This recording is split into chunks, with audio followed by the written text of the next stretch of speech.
Joining us today is Hagan Walker. He is one of the co-founders of Glow and Glow Pals. It is a wonderful success story for entrepreneurship here at Mississippi State University. And Hagan, we appreciate your time. Absolutely. Thanks for having me. So we got to go all the way back to the beginning when you first decided to walk through the doors of the Entrepreneurship Center. So if you will take us back to that fateful day and just walk us through it. Yeah, it's been a long time. It feels like. So we started Glow back in 2015. It was born out of a classroom project at Mississippi State. A friend of mine at the time, Kaylee Mitchell, was a graphic design student in College of Art, Architecture, and Design, and her professor, gave her a project where they had to design a conceptual company, and so. They each got something, and Kaylee received a teacup, and the goal was to design something about that product that drew your eye to it. And the thought was that if you looked at the drink inside of there, if it lit up, that people would inherently, it would draw their eye to the product. So she came up with the idea for these light up drink cubes, and brought me on shortly thereafter to make the electronics behind them. We found out about the e-center, came in and visited with y'all, and went through e-week shortly thereafter, and ended up winning first place after not really having done anything in business before. So, that's kind of how it all started. So you've got the cube, you've got the concept, right? But then when you scale it up, you've got to deal with things. If it's going to be a business, I assume production, patents or trademarks or things like that. So when did you decide this might be a viable business, and then how did you tackle trying to figure out how to grow it and source your materials and set up some kind of supply chain? Yeah, absolutely. It's been a long time coming, and I think we're still setting some of that up right now. So we back in the early days, I actually had an internship out at Tesla Motors the summer after we won eWeek, and we used some of our money to buy a 3D printer, and it was in the closet of the house I was staying at out in California. And so I would design, or I would get some friends to help me design, I should say, some 3D models. We'd print them up on the printer. I'd do the electronics, and then we'd ship those back to Mississippi for Kaylee to test at that time. So that's kind of the very beginnings. And then once we got to a point that we felt comfortable with, what we were doing, we sent it off for manufacturing overseas. And so that whole process in and of itself, we went through literally hundreds of revisions before we came up with something that we felt was ready and safe to use. And then supply chain from there, I guess I need to tell a little bit more company story first, but Kaylee left to go back to grad school. Anna Barker came in, who's my partner now and helped start Glow Pals. And things kind of really started taking off once we introduced products into the children's market. So a little bit about that. There was a mom, and she had a son that had autism, and found our light up cubes for the drinks and took one home and put it in the bathtub. And it was the first time in months that her son had gotten in the tub without crying. And so she reached out and told us that story. And, Anna kind of just took that idea and ran with it and started creating these little characters that use the same light up technology. So all of that kind of got wrapped into some of the production, and now we make products that are sold in multiple countries all over the world. So I could go way deep into the supply chain stuff if you want me to, but that's a little high level glimpse. All right, well, let's go back to your original customers, because before you pivoted to Glow Pals, you were trying to get some market penetration in bars, casinos. Who were your early customers? Yeah, so we basically were going after bars and restaurants. The cool thing about the Glow Cubes is you put them in a drink, they light up. When you finish the drink, they turn off. So it was easy for bars and or bartenders and waiters to see at a glance when you need a refill. So that allowed us to get into some early places. We were in Caesar's Palace out in Las Vegas, some cool restaurants in New York, kind of just all over. Nothing really big, but there were some key players in that field that kind of helped gain some notoriety for us. And then a lot of it was just online sales. We had this video through an online influencer, I guess I'll call him, named Tipsy Bartender, and we had a video that got about 9 million views, and that really kind of just took off on the online side of things. All right, so then you pivot to Glow Pals, right? Yep. And that took some. You had to reframe the product. I mean, you went from basically an adult, drink beverage thing, or to something that was a sensory experience for children.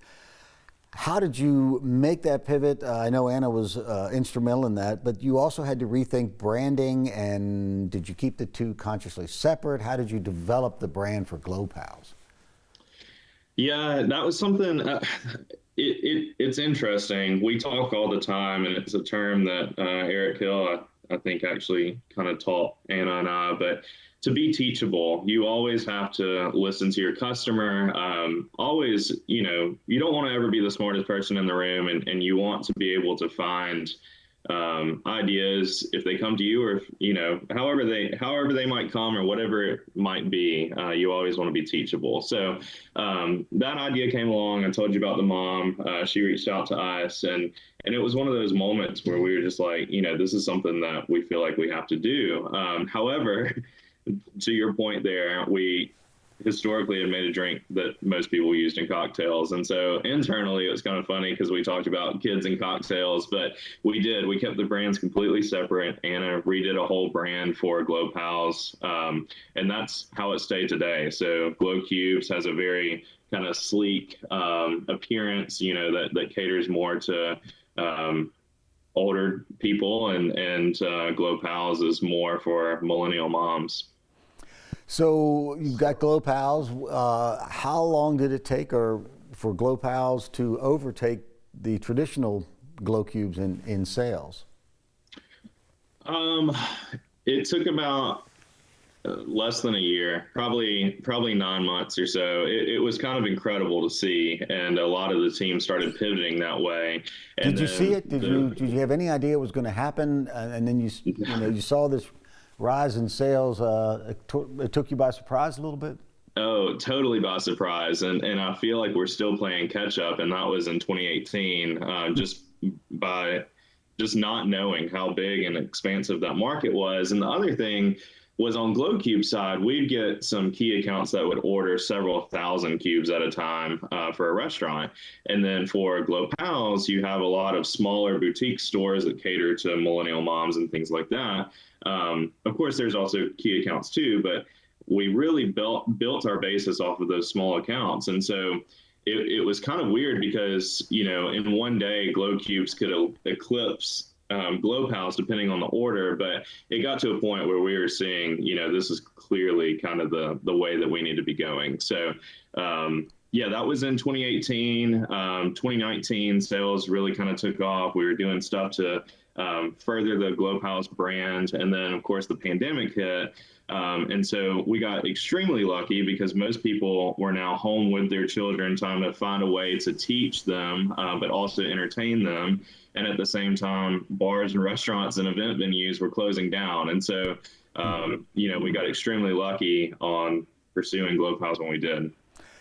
And then fairly recently, you had another landmark event, and that was a partnership that you just recently announced. So we need to hear about that. Yeah, absolutely. So, this has been in the works for about a year now, but we have officially launched our first characters in conjunction with Sesame Street. I thought I had some of them in here, but I don't. But anyway, we've made a light-up version of Julia and also Elmo. And so Julia is the first autistic Muppet. And they love the story and how we got started. The mom that reached out about her son with autism, and it worked really well with Julia. So they love that. We're actually we haven't really announced this yet, but I'll tell you, we're working to release 3 more Sesame Street characters before Christmas. So really looking forward to that. Lots of good things happening there. And once you can start picking up some of that notoriety, it really helps a small business to, get on a whole different track of growth. All right, so I want to shift gears a bit and talk about why you decided to stay in Mississippi, because it's an important part of the story. Brain drain is something we see again and again in the headlines in Mississippi. No one's quite sure how to address it, and you can't blame young people for wanting to go off to the big city. In fact, that was really under consideration with you and Anna when something happened to change your mind. So tell us that story. Yeah, absolutely. We were at a pretty pivotal time. I mean, looking back, it's kind of weird to think of now, but there were really only us two, and we had an intern at the time who has gone off to do some great things as well. Yeah, we didn't know if we wanted to stay here in Starkville. It's something not that Starkville sees, but just a lot of Mississippi in general. These small towns, you see people come in, they get a great education at our public universities, and then they head off for Nashville or Memphis or Birmingham or wherever the case might be. And so we were at that point where we were thinking about just, taking the business of what we had at it and moving somewhere else. And to the point that we had already started looking at other cities and places to go. And Anna and I were sitting at our tiny little office above the partnership one day, and lo and behold, Mark Keenum walks in and just kind of talks to us, just has an open dialogue about, understanding where we're at, but also wondering if there's anything he can do to help. And not without acknowledging, the small town that Starkville is, but it just goes to show that, the big city can be great, but at the same time, Anna and I truly believe that we wouldn't be here had we not stayed in Starkville, just because of the connections and the willingness of this community to help us and, make sure that we succeed.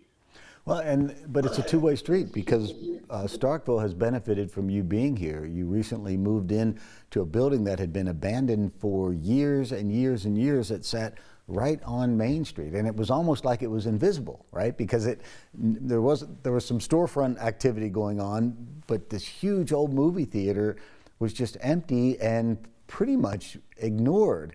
And now it has been brought back to life as honestly, a centerpiece for downtown. I mean, the synergy of that is really important to communities all across Mississippi. Yeah, it is. And it is funny because most people, if they know Starkville, they're going to think that we moved into the State Theater. But it's called the Rex Theater. And it's right across from Mugshots and Restaurant Tyler. So we're on the opposite corner over there. But yeah, it was Starkville's first actually motion picture theater, it's really cool. It's the stage and everything. We kept that design, but the back of the building is now our warehouse. We're super excited to be here, and you're right. It's one of those things that we hope that, and I think that Starkville is ahead of the game in a lot of areas, but we're hoping that if we can just turn the tide enough, that we'll start to see more people go through the E-Center or come from outside sources and decide to make Starkville home. So to that point, we moved in, and right after construction started here, someone bought the old Mugshots building across the way, and a brewery's going in there. So not attributing that to us, but I think that collectively, if we can start to set our sights on how we want to improve the town, other people start to see that image too. Well, but you've done more than that. Number one, you give a portion of your Global sales to Batson Children's Hospital, so you're literally putting your money where your mouth is there. But also, you've become very involved in Starkville. Currently, I don't know if it's president or director, the head of the Main Street Board. So why is that important to you? Is it because of what you've seen, the impact that you've had, or do you just see the possibilities for Starkville and feel you need to contribute to that? I think it's some of both, honestly. I never really expected to be in a position like that, but it's really cool because in a small town, something like being on the Main Street Board actually has some real impact. It could be something small as changing planners, or it could be something as cool as designing a food truck park. And, this isn't Nashville where we have 7 of those. When you get to design something like that and can implement it and see how that affects the community and gets people downtown and, helps commerce and helps our restaurants, it's something really cool. So I think a little bit of it's about giving back. Some of it is just seeing how close we are to kind of turning that tide and getting more people interested in Starkville. And for me, that's pretty rewarding to see. And then, going back to Anna and Batson, so that was the brainchild of Anna. But, we give a portion of every Glow Pal sale to Batson every year. So to date, I think we've done just over $50,000 since we started 2 years ago. But that, we want to invest in Mississippi as a whole, and what better way to do that than giving back to Mississippi's own children. So we're excited to do that. Y'all really are role models for entrepreneurship, but there's another piece to entrepreneurship, and that is looking down the road toward an exit or the next venture. Have you given much thought to that? No, honestly, we're so stuck in the day-to-day sometimes that it's hard to look ahead. So you'll find this really exciting. But last year we did about 1.7 million in sales. And in the first 3 months of this year, we've done 1 million in sales. So things are really kind of taking off for us. And I tell Anna all the time that as long as I come to work and every day I learn something new, I want to stay. And if that ever changes, we'll be looking for an exit. But for now, it's more about, I feel like we have some good momentum going. We have a great team. We're up to about 25 employees now. And, we're happy with what we're doing. All right. Any final words of wisdom? There's going to be lots of entrepreneurs that watch this video. Any general words of wisdom for them? Well, the one thing I will say, and I remember, being in the entrepreneurship class and stuff when I was at State, I guess 5 short years ago now, but you have all these people that come in and talk and you find their story interesting, but you feel like there's a barrier where you can't reach out. If there are students that are interested and there's something that we can do to help, please do share our information. We love to help. We love to get people off the ground, started with their own business. And that's the whole process of how we not only help the United States create more jobs, but it's how we help Mississippi and Starkville. So I think that's really important to feel like that you can use the resources that are available to you. And then also, this isn't an easy road. We just talked about all the highlights, but some of it is not glamorous, and you just need to realize that on the front end. And the third thing is, again, always be teachable. Well, Hagan, it really is an incredible story, and congratulations to you all. And also, sincerely, thank you for taking your time out, sharing your story with us, and thanks for all you're giving back to the community. That really is a holistic model of what it's all about. So thank you for that. Thank you. I appreciate it.